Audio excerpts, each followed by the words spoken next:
Hi, I'm Ethan Levine, and I'm the Research and Evaluation Manager at CAST. I'm here today with Ron Kalemba, who was part of the team for our recent project on forced criminality.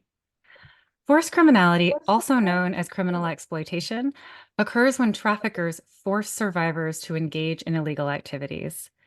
This includes, but is not limited to, circumstances in which survivors are forced to use or transport illegal drugs, to commit theft or identity theft, to commit assault or battery, or to engage in criminalized forms of sex work. These survivors are often misidentified as offenders rather than victims and may face arrest or incarceration for crimes they were forced to commit. Our project team took a close look at CAST's practices for collecting information on clients' experiences of forced criminality. Our original plan had been to develop a brief checkbox-style screening tool to accompany our intakes. Based on team members' feedback, we wound up shifting toward a more conversational approach, creating space for survivors to share their experiences in their own words and on their own terms. In addition to being more client-centered, this approach has improved data collection. We also developed an interactive dashboard based on anonymous data from service provision, as well as a guide for anti-trafficking practitioners on documenting and addressing forced criminality. Both are available on CAST's website and in the description for this recording. I'll be interviewing several members of the team to learn more about their perspective on this issue, as well as their main takeaways from the project.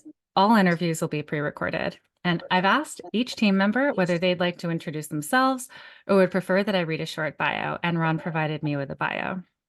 So Ron Kalemba is a longtime advocate against all forms of exploitation and has served as a trained consultant on a number of survivor-led projects. In fall 2023, he was one of 6 panel speakers in a first-of-its-kind Capitol Hill briefing comprised entirely of survivor speakers. Professionally, he feels most at home being in community with fellow survivors. So welcome, Ron. Thank you so much for joining me today. Oh, thank you. Thank you so much. Yeah, so to begin, I'd love to hear just a bit about what led you to this project and how did the issue of forced criminality become a part of your work? Well, I was grateful, very grateful to be asked to be part of this project because I've had personal experience with forced criminality during my trafficking experiences, and I know how much harder it can be to recognize what you've been through as trafficking and to seek help and support when you've been forced to commit crimes. Mhm. I also believe our traffickers know this too, and it's part of the reason why they do this to make it that much harder for us to get away and to get help of any kind or to even recognize ourselves as victims. It's just kind of rough, like when you're seeing things, in ways, that aren't really reality. Just, Right. Wow. So it sounds like, in a way, forced criminality is a means of control for survivors. Am I understanding that? yeah, yeah. I mean, a lot of times it is because they'll, whether through coercion or just Mhm. force, like and violence and stuff, they get you to do something, then they'll hold that over your head as like, oh well, you're in trouble, if I tell somebody about this, and Right. then just yeah, it's just a big control thing, you know. Mhm.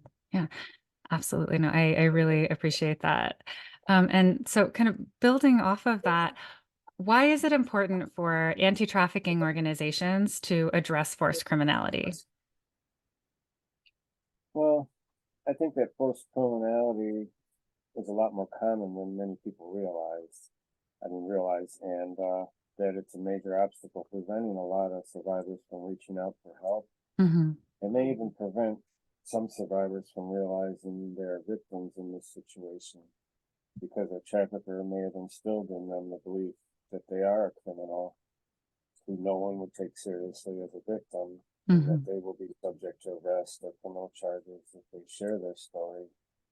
Um, it's also important for anti-trafficking organizations to understand that many survivors have been further harmed and or exploited by anti-trafficking organizations or Hmm. institutions law enforcement and other connected systems. So disclosing forced criminality can feel downright scary.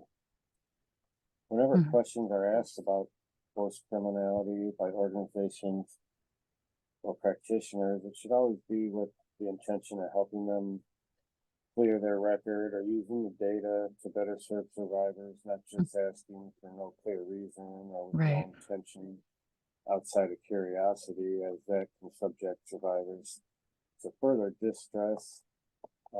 It's also important to remember that other forms of oppression, violence, and exploitation often go hand in hand or correlate with trafficking, such as stalking, domestic violence, intergenerational trauma, and more. So even if a person is technically free from a trafficker or trafficking Mhm. situation, they may still be in a place where they aren't able or ready to speak freely, especially about typically stigmatized subjects like crimes they were forced to commit. Right. Hmm. So CAST is an anti-trafficking organization. This project really came out of that, but listening to you, it sounds like this is an issue for the entire anti-violence field, right? So sexual assault, domestic violence organizations too. Yeah, I believe so. And it all goes hand in hand, kind of, and leads down that road, Hmm. where somebody's being, oppressed or, forced into doing things they don't want to do, exploited. Right, right.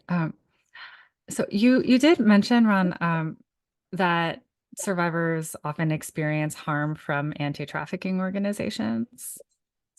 And I know that came up a lot in our project discussions.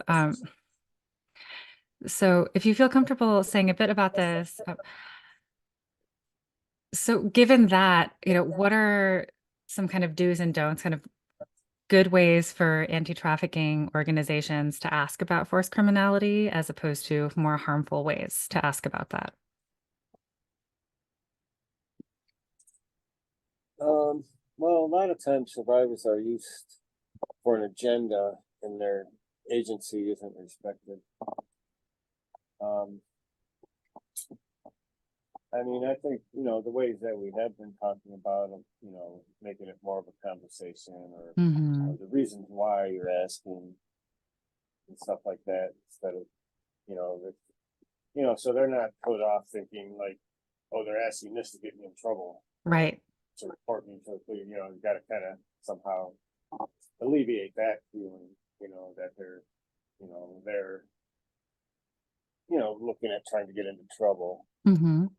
So it's important to be mindful of that and to approach them in a way that makes it clear what their rights are and why they're being asked and how it can potentially help them to dispose. Right. Absolutely. Yeah. And saying all of that clearly, right, when providing services. No, thank you, Ron. You're reminding me of something I learned in a training that was actually focused on providing medical care to folks in marginalized communities. But I learned this language of know and tell why. So, when you're asking someone a question, know why you're asking and tell them why you're asking. Yeah, exactly. That's Yeah. right. Yeah. All right. Wonderful. Thank you. Sounds like a great approach. Mm, yeah.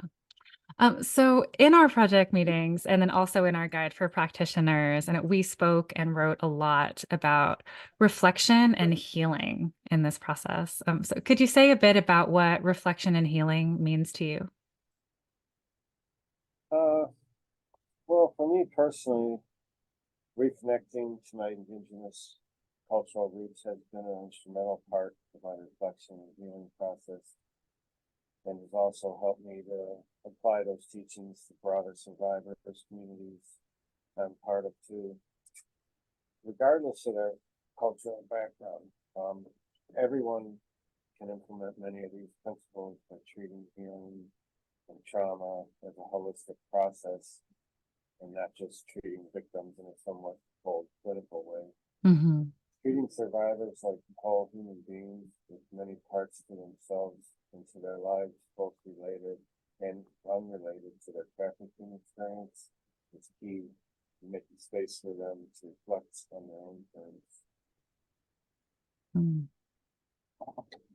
No, thank you. Yeah, I feel like that's such an important insight, right? That recognizing that full personhood.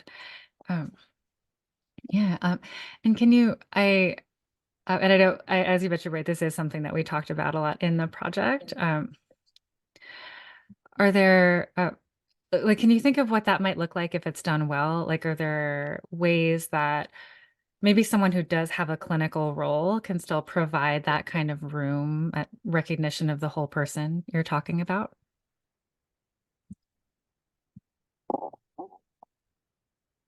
Being culturally competent and trauma informed. Hmm.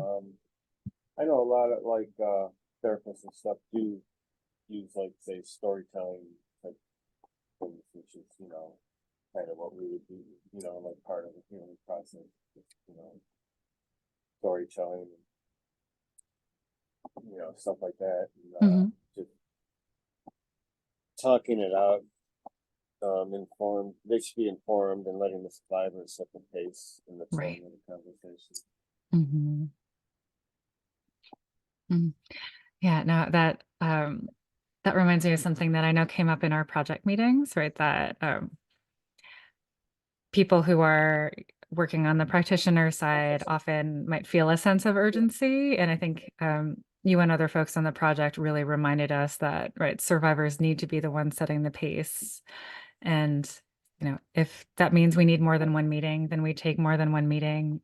Maybe we don't ask that question today, right? Yeah.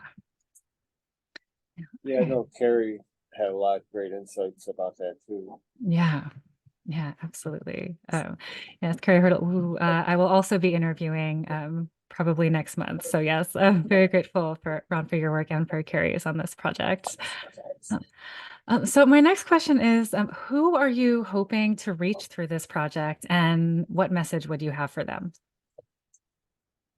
Well, I want fellow survivors who were forced, tricked, or coerced into committing crimes during their trafficking experience to know that they aren't alone. I Mhm. want them to know that it isn't their burden or shame to carry, and that anyone treating it as such is very ignorant about the dynamics of trafficking situations. Survivors should be recognized as victims, not treated as perpetrators. Rebuilding your life with a criminal record and everything else that comes along with it after being arrested or incarcerated, this is hard enough without the crime being something you were forced to do by your trafficker or should not have even faced legal consequences for. Mhm. Treating survivors as criminals for forced illegal activities only further empowers traffickers to carry on with what they do and find more victims. Through this project, I'm also hoping that we reach practitioners so that they will learn more about best practices for helping survivors who may have been subject to forced criminality, such as making sure the client is in a safe place to talk and is mandated reporter and what the potential consequences of that might be, Mhm.